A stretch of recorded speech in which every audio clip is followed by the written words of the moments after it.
ভারী বৃষ্টি ও পাহাড়ি ঢলে প্রতিদিনই তলিয়ে যাচ্ছে হাওরের নতুন নতুন এলাকার ধানক্ষেত।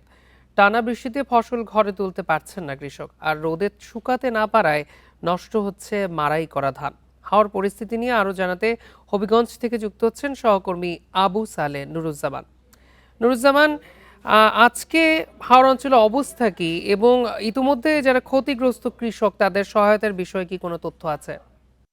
কয়েকদিন ধরে টানা অবিরাম বর্ষণের ফলে হবিগঞ্জের বিস্তীর্ণ হাওর এলাকা পানির তলে তলিয়ে যাওয়ার পরে কৃষকরা হতাশায় ভুগছেন এবং কৃষকরা যে পানির থেকে ফলে হবিগঞ্জের বিস্তীর্ণ এলাকা পানির তলে তলিয়ে যাওয়ার পরে কৃষকরা হতাশায় ভুগছেন এবং কৃষকরা যে পানির থেকে ধানগুলো তুলে এনে ডাঙ্গায় তুলে সে ধানগুলো পচে নষ্ট হওয়ার উপকরণের অভাবে আজ সকাল থেকে পারছি আবহাওয়া বৃষ্টিপাত এখনো পর্যন্ত আকাশ কোথাও মেঘ কোথাও রোদ কোথাও মেঘলা আচ্ছন্ন অবস্থায় আছে।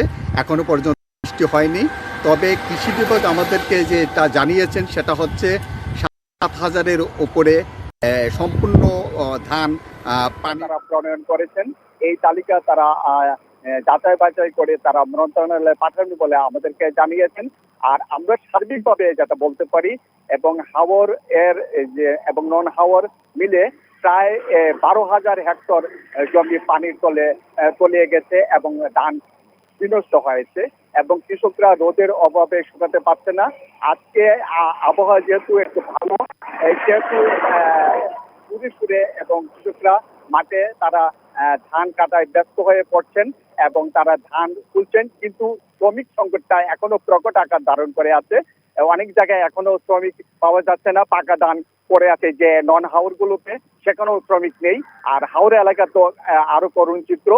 তো সব মিলে বলা যেতে পারে এখনো পর্যন্ত কৃষক যে আশা করছেন রোদ উঠলে তারা তাদের ধান গড়ে তুলতে পারবেন, সেই প্রতীক্ষায় আছেন। এ হচ্ছে সর্বশেষ। হবিগঞ্জ থেকে জানাচ্ছিলেন আমাদের সহকর্মী।